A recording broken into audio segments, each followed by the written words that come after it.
Assalamualaikum dear students. Today I will discuss Elizabethan age 1558 to 1603.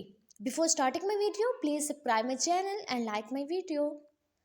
अलिजाब्तियन period में जो कि history of English period का history of English literature का golden period माना जाता है। क्यों माना जाता है ये हम आगे डिस्कस करेंगे। आज की वीडियो थोड़ी सी लंबी होगी। इसमें मैं डिस्कस करूंगी एलिजाबेथन एज का हिस्टोरिकल बैकग्राउंड, इस टाइम पर कौन से फेमस ड्रामे लिखे गए थे, इस टाइम की पोइट्री कैसी थी और इस टाइम पर कौन सा प्रोज लिखा गया था। ये सब आज की वीडियो में डिस्कस करने वाली हूँ। तो एलिजाबेथन पीरियड में सबसे पहले इसका हिस्टोरिकल बैकग्राउंड, इस पीरियड में इस एज में क्वीन कौन थी, एलिजाबेथ थी और 1558 में से ये पीरियड स्टार्ट होता है क्योंकि क्वीन एलिजाबेथ इस टाइम पर जो है वो क्वीन बनी थी इंग्लैंड की। ये एक गोल्डन पीरियड है, गोल्डन एज है। किस लिहाज से? ये लिटरेचर के लिहाज से और हर तरह से जो है ये गोल्डन पीरियड इसको माना जाता है। इस टाइम में एलिजाबेथ जो है वो हेनरी 8 के बाद यहाँ की क्वीन बनी।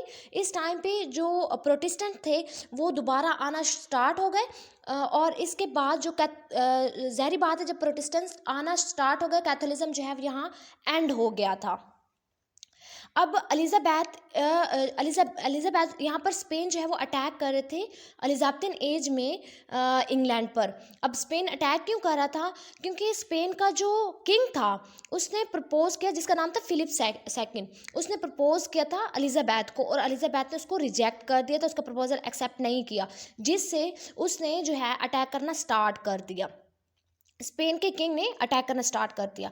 इसने इंग्लिश चैनल पर अटैक किया, स्पेनिश आर्मेडा, और इन्हें जो है वो डिफीट हुई। किसको डिफीट हुई? स्पेन वालों को डिफीट हुई।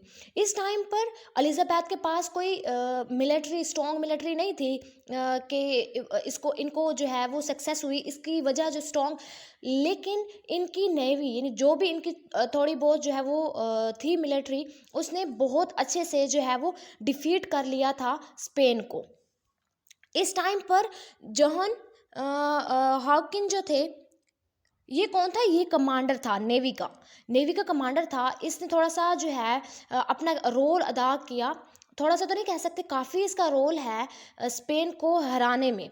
यानी इसने कुछ टाइप की शिप्स जो हैं वो तैयार की थी, उसमें आग लगाई थी और देन उन्होंने जब वो अटैक कर रहे थे, स्पेन वाले अटैक कर रहे थे, तो देन इन्होंने आगे से वही वाली शिप्स जो है वो चला दी थी आग वाली, जिससे स्पेन को डिफीट हो गई।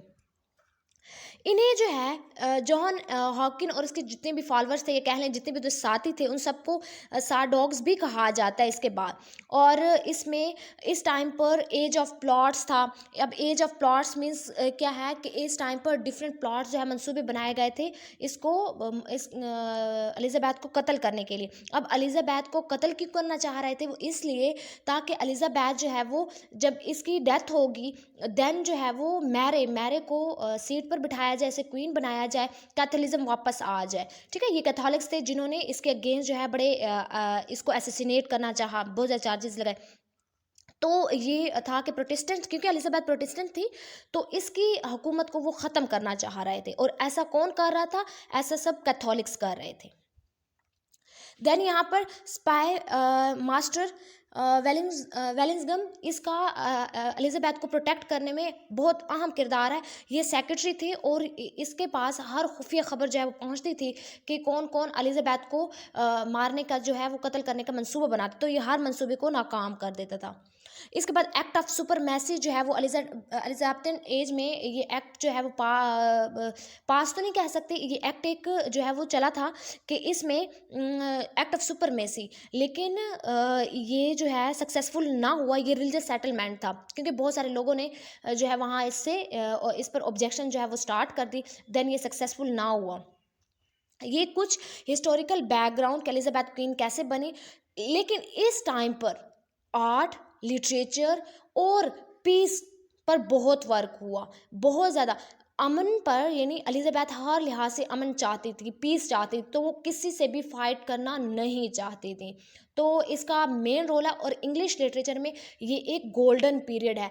और इंग्लिश लिटरेचर के लिहाज से ड्रामा इस टाइम पर बहुत ज़्यादा फला फूला था, बहुत ज़्यादा प्रोग्रेस हुई थी बहुत ज़्यादा ड्रामा जो है वो लिखे गए थे। इसमें इस टाइम पर बहुत अहम और बहुत फेमस ड्रामाटिस्ट जो है वो इसी टाइम पर, इसी एरा के हैं।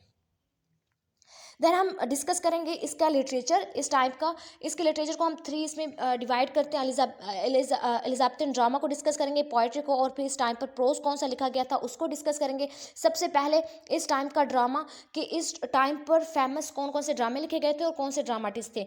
तो निकोलस अडल था जिसने एक वर्क लिखा था रैफल रॉयस्टर डॉयस्टर, जो इस टाइम की बहुत फेमस फर्स्ट कॉमेडी थी, इसको फर्स्ट कॉमेडी भी कहा जाता है। जॉन स्टिल था जिसने ये वर्क लिखा ग्रामर्स गॉटन्स नीडल, ये भी जो है वो कॉमेडी है। इसके बाद थॉमस सैकविल और थॉमस नॉर्टन ने एक अहम वर्क लिखा था गॉर्बडक, और ये फर्स्ट ट्रेजेडी इसको कहा जाता है। गॉर्बडक को फर्स्ट ट्रेजेडी कहा जाता है। ये बहुत फेमस वर्क, और इसे लिखा किसने था? थॉमस सैकविल ने लिखा। और इसी गॉर्बडक को फेरिक्स या पोरक्स भी कहते हैं। ये इस टाइम का फर्स्ट जो है ट्रेजेडी है। इसके बाद इसमें जो इम्पोर्टेंट इसका ड्रामाटिस्ट था इस टाइम पर एलिजाबेथन एज का, वो था जॉन लेले, जो कि ग्रेट ऑथर है, सक्सेसफुल थे और बहुत ज़्यादा इसे सक्सेस मिली। और लेकिन मतलब इसने बड़ा पैसा कमाया स्टार्ट में, लेकिन इसकी डेथ जो है बड़ी गुर्बत में होती है।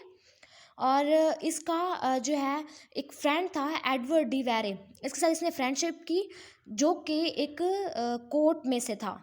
एडवर्ड डी वेरे, इसने इसके थ्रू ये रॉयल कोर्ट तक पहुंचा। कौन? जॉन लेले। और इसको जो है वो फिर जाना जाता है, इसी तरह ये फेमस हुआ। और इसके फेमस प्लेज, इस टाइम पर इसने प्ले लिखे, ये प्रोज राइटर भी था, इसने प्रोज में भी वर्क लिखा जो हम आगे डिस्कस करेंगे।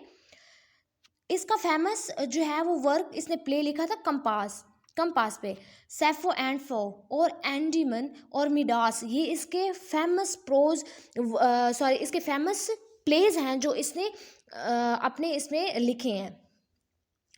इसके अलावा हमारे पास नेक्स्ट है जॉर्ज पेल। और एक और बात ध्यान में रखें, ये इसको यूनिवर्सिटी ऑफ विट्स में भी ये शामिल है। यूनिवर्सिटी ऑफ विट्स, जिसमें 7 फेमस ड्रामाटिस्ट आते हैं, Christopher Marlowe, John Lyly, Robert Greene, George Peele, Thomas लॉस्ट एंड थॉमस नैश, ये और थॉमस कैड, ये 7 लोग जो हैं यूनिवर्सिटी ऑफ विट्स में भी आते हैं। ये 7, इसमें से कुछ जो है वो ऑक्सफोर्ड में से और कुछ कैम्ब्रिज यूनिवर्सिटी में से पास आउट है, और इनका अहम किरदार है इस एज में, यानी एलिजाबेथन एज में, या इसके फेमस होने का, एलिजाबेथन एज इतनी फेमस क्यों है, उसमें मेन किरदार इन 7 लोगों का है जो यूनिवर्सिटी ऑफ विट्स में आते हैं। इसके बाद जॉर्ज पेल, जो कि ग्रेट ऑथर हैं, इन्होंने ब्लैंक वर्स यूज़ किया अपने वर्क में। और इसके अलावा ये यूनिवर्सिटी ऑफ विट्स में भी आता है, और इसने ये एक्टर भी था और as well as writer of play भी था। और इसने हाफ डोजन प्ले लिखे, मीन्स के 6 प्लेज लिखे थे। और इसका फेमस वर्क, या जो ये फेमस हुआ, ये अपने इस वर्क की वजह से, द अरेंजमेंट ऑफ पेरिस की वजह से बहुत ज़्यादा फेमस हुआ, और जो कि इसने 1584 में लिखा। इसके बाद इसका फेमस वर्क है डेविड एंड बतिस्बा, जो कि इसने 1599 में लिखा। द अरेंजमेंट ऑफ पेरिस इसने 1584 में, और डेविड एंड बतिस्बा इसने 1599 में लिखा। इसके बाद थॉमस कैड, जो कि यूनिवर्सिटी विट्स के मेंबर हैं, और ये ग्रेट ऑथर हैं, और इन्होंने ब्लड एंड थंडर जैसा एलिमेंट्स भी ड्रामे में इंट्रोड्यूस किया। ये फर्स्ट बंदा था जिसने ये इंट्रोड्यूस किया था। इसके बाद इसका वर्क है द स्पेनिश ट्रेजेडी, और इसका नेम जो है वो द रिवेंज ट्रेजेडी बाद में रखा भी गया। देन हमारे पास है Thomas Nashe. He is also one of the university member of university wits, and इन्होंने पैम्फलेट लिखना स्टार्ट की थी। मतलब थॉमस नैश जो है अपने पैम्फलेट लिखने की वजह से जाने जाते हैं। इन्होंने स्टायर लिखा काफ़ी, और इसके अलावा इनका एक फेमस वर्क है द अनफॉर्चुनेट ट्रैवलर। इसका मोस्ट फेमस थॉमस नैश का वर्क है, और इससे ये कंट्रोवर्सी में भी आ गया था। ये बहुत ज़्यादा स्टार पे फेमस हुआ, लेकिन फिर बाद में इसका जो एक रेपुटेशन थी वो ख़राब हो गई थी, और ये कंट्रोवर्सी में आया। इसका जिसका नेम है मारपिरी लेट कंट्रोवर्सी। ये किस टाइप की कंट्रोवर्सी थी? मतलब कि ये जो वर्क लिखता था, ये पैम्फलेट जो लिखता था, पब्लिश करता था, उसमें ये एंग्लो चर्च पर क्रिटिसाइज करता था कि किस तरीके से इंग्लिश के जो चर्च हैं, चर्च में भी करप्शन हो रही है, कि किस तरीके से लोग अपना पैसा बना रहे हैं। तो इस सब के बारे में ये लिखता था। कौन? Thomas Nash. इसकी वजह से इसकी वजह से जो है कह लें इसका कैरियर जल्दी ख़त्म हो गया। इसके बाद है हमारे पास रॉबर्ट ग्रीन। रॉबर्ट ग्रीन को एलिजाबेथियन ड्रामाटिस्ट में पढ़ना बहुत ही ज़रूरी है। Is also one of the member of the university wits. Robert, ये बहुत ज़्यादा इसकी डिसल्यूट लाइफ थी और ये डिस्ट्रेस और डेप्थ में जो है वो मर गए थे। और देन जो है ये इस पर बहुत ज़्यादा क्रिटिसाइज़ करते थे, विलियम शेक्सपियर पर बहुत क्रिटिसाइज़ ये करते थे। ये कहते थे कि विलियम शेक्सपियर कैसे जो है यूनिवर्सिटी विट्स का से इन्फ्लुएंस होकर इसने लिखना स्टार्ट किया। शेक्सपियर के बारे में ये कहता है कि इसने सब कुछ यूनिवर्सिटी विट्स के जितने भी राइटर्स हैं उन सबसे सीखा है विलियम शेक्सपियर ने, और उसी को विलियम शेक्सपियर कॉपी कर रहा है। ये रॉबर्ट ग्रीन के अल्फाज हैं। तो इसने काफ़ी ये शेक्सपियर को क्रिटिसाइज़ करता था अपने वर्क में और कहता था कि कैसे एक जो एक्टर है वो स्कॉलर्स के बराबरी कर सकता है। तो इस तरीके से जो है ये इनके खिलाफ होता था, अगेंस्ट बात करता था रॉबर्ट ग्रीन। इसमें इसके जो फेमस प्लेज हैं रॉबर्ट ग्रीन के, Orlando, Furioso, Friar Bacon, Friar, Bungay, it's a important plays of Robert Greene. इसके बाद हमारे पास देन है क्रिस्टोफर मार्लो। इसको भी पढ़ना बहुत ज़रूरी है। बहुत फेमस ये प्ले राइटर है एलिजाबेथियन एज का। अगर इसकी डेथ बहुत अर्ली एज में हो गई थी, अगर इसकी कहा जाता है अगर इसकी डेथ जल्दी ना होती हो सकता है ये विलियम शेक्सपियर को भी क्रॉस कर जाते। मीन्स कि इतना अच्छा ये लिखते हैं। ये सक्सेसफुल राइटर थे और इन्होंने बड़ी लग्जरियस लाइफ जो है वो स्पेंड की अपनी। और ये इसलिए भी था क्योंकि ये एक अच्छी फैमिली से इसका ताल्लुक था, मीन्स के एक वेल्दी फैमिली से। और इसके ताल्लुकात जो थे वो बहुत बड़े बड़े लोगों के साथ थे। और जो है इसका होता मर्डर है, इसको कोई कत्ल कर देता है क्रिस्टोफर मार्लो को। इसने 6 बड़े प्लेज लिखे और 6 के 6 इसके प्लेज बड़े हिट हुए हैं। जैसे कि टेम्परलाइन इसका फर्स्ट प्ले है, doctor Faustus, the Jew of Malta, Edward the Jew of Malta and Edward second. It's a famous plays of Christopher Marlowe. और इसके बाद थॉमस लॉज। थॉमस लॉज जो है ये यूनिवर्सिटी विट्स के एक ये इम्पॉर्टेंट कह लें ड्रामाटिस्ट थे और यूनिवर्सिटी विट्स के एक मेंबर थे। देन है मोस्ट फेमस एलिजाबेथियन एज के मोस्ट फेमस ड्रामाटिस्ट या एलिजाबेथियन एज ड्रामा के लिहाज से बहुत ज़्यादा फेमस हुई। उसमें सबसे बड़ा हाथ जो है विलियम शेक्सपियर का था। ये ड्रामाटिस्ट भी थे, ये पोइट भी थे और इन्होंने जो है बहुत ज़्यादा अच्छा वर्क लिखा, बहुत ज़्यादा हाईली गिफ्टेड पर्सन थे। और जो है इसने कॉमेडीज़ लिखी, ट्रेजेडीज़ लिखी। इसके अलावा इनने पोइम्स भी लिखी हैं, सोनेट्स भी लिखी हैं और जो कि हम आगे डिस्कस करते हैं। इसका जो वर्क था वो बेसिकली 4 पीरियड्स में डिवाइडेड था। इसका वर्क को हम 4 पीरियड में डिवाइड करते हैं। तो फर्स्ट इसका पीरियड था 1577 से 1930 तक, यानी 1577 से 1593 तक इसका फर्स्ट पीरियड है, जिसमें इसने वर्क लिखा है Henry 6, Titus Andronicus, love's labour lost, the 2 gentleman of Verona.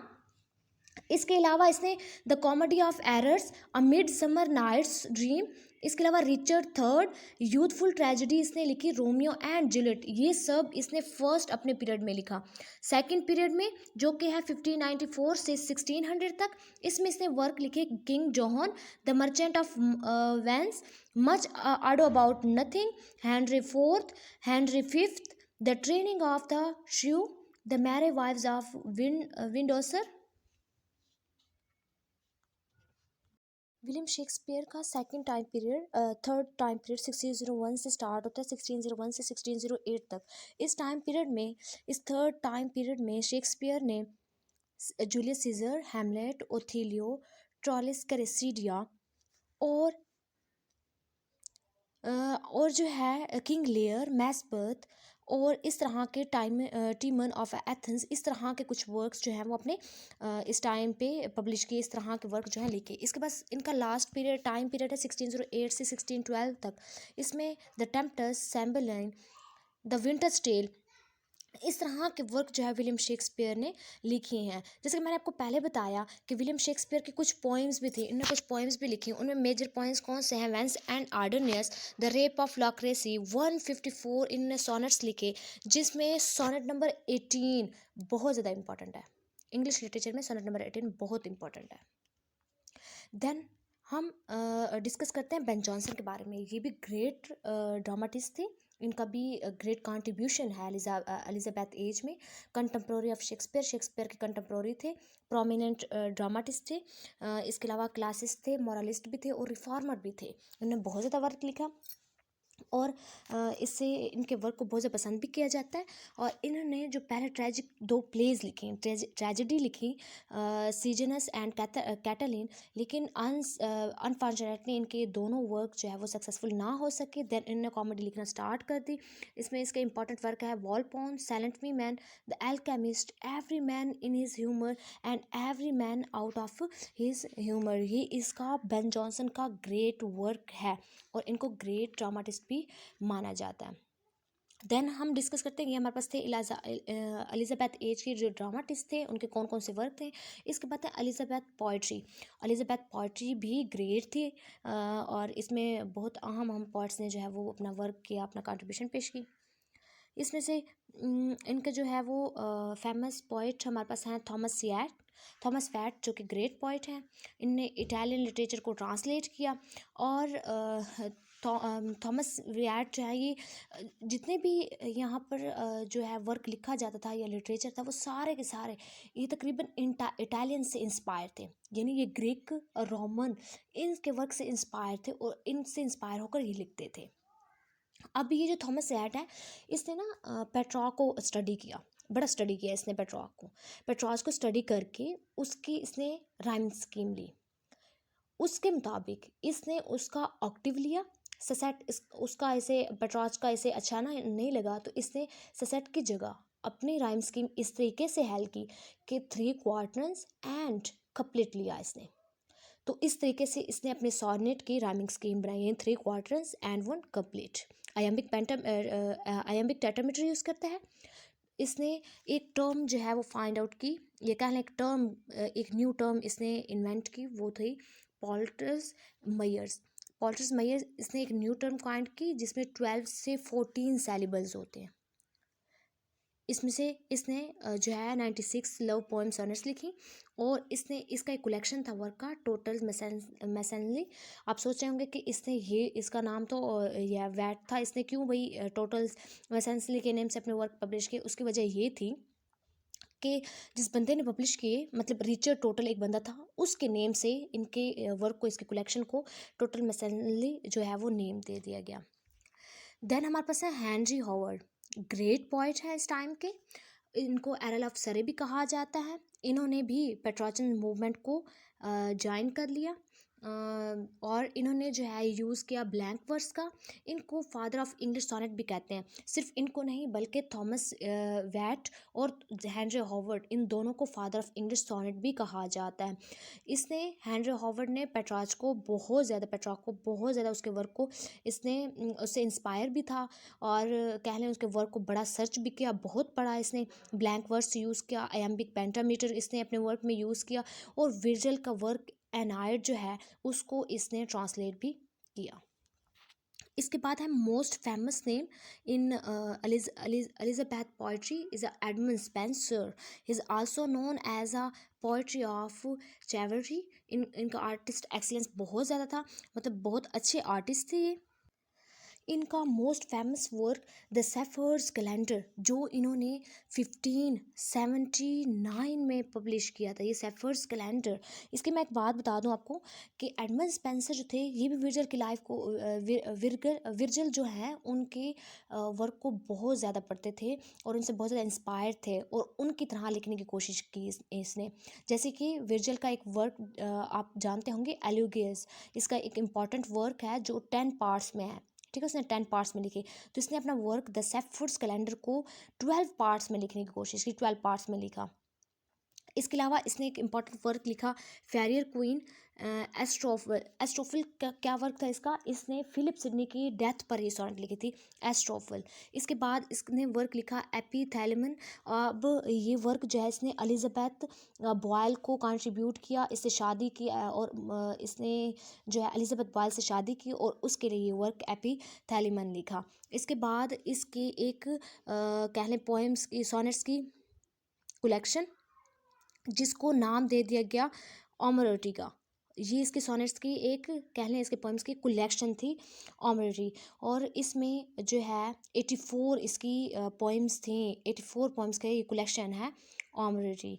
और इसको पब्लिश किसने किया था, विलियम पॉन्सनबाय। इसका नेम आप याद कर लें, विलियम पॉन्सनबाय एक इम्पॉर्टेंट पब्लिशर हैं और इन्होंने तकरीबन बड़े बड़े जितने भी वर्क्स हैं तकरीबन सब इसने पब्लिश किए हैं, विलियम पॉन्सनबाय ने। देन हमारे पास है Philip Sidney, one of the major name of the Elizabethan poetry. और ये मैनी साइडेड पर्सन थे, इन्होंने प्रोज में भी वर्क लिखा है, ये हम आगे डिस्कस करेंगे। और इन्होंने 108 जो है वो सोनेट्स लिखी। एलिजाबेथ जो है इनको कहते थे one of the jewel of her crown. Elizabeth जो है इनको अपने क्रोन का एक जेवल समझती थी, मतलब एलिजाबेथ इनके साथ कहने बड़ी अटैच भी थी और इनको बड़ा सराहा भी है एलिजाबेथ ने। देन हमारे पास है एलिजाबेथ प्रोज। पोइट्री हमने डिस्कस कर लिया, उसमें फेमस जो पोएम्स थी और फेमस जो पोइट्स थे। एलिजाबेथ प्रोज, एलिजाबेथन टाइम पर जो है वो प्रोज भी लिखा गया। तो इसमें मेजर नेम है जॉन लेले का, जिन्हें हमने एज ए ड्रामाटिस्ट भी हम पहले उसको डिस्कस कर चुके हैं।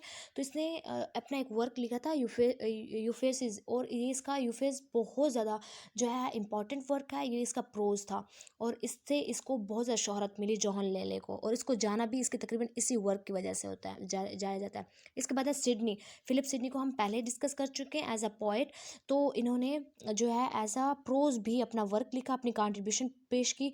आर्केडिया और एपोलॉगी फॉर पोएट्री इसका मेजर वर्क है फिलिप सिडनी का। इसके बाद एक और प्रोज राइटर थे इस टाइम पर, रिचर्ड हैक्लियट ने विविज नेम का एक जो है वो वर्क लिखा। और वो अपनी इस बुक वॉइस में जो है वो सा एडवेंचर्स की बात करता है, ठीक है। इसमें इसने अनइफेक्टिव डायरेक्टनेस और सिंपल वर्क के इसने लिखा। इस तरीके से जो हमारे पास डिफरेंट इनका स्टाइल था, यानी ये एलिजाबेथ के प्रोज राइटर ही हैं, जॉन लेले, सिडनी, रिचर्ड हैक्लियट, इन सब का अपना अपना एक स्टाइल था लिखने का और सब ने अपने अपने स्टाइल के मुताबिक जो है वो लिखा है। ये थे एलिजाबेथ एज के फेमस ड्रामाटिस्ट। उस टाइम पर फेमस पोइट कौन से थे और उस टाइम पर फेमस प्रोज राइटर कौन से थे, तो ये सब आज के हमने इसमें डिस्कस किया, लेक्चर में डिस्कस किया। आई होप आपको आज का लेक्चर समझ में आया होगा। Please thank you for watching my video and please subscribe my channel and like my video.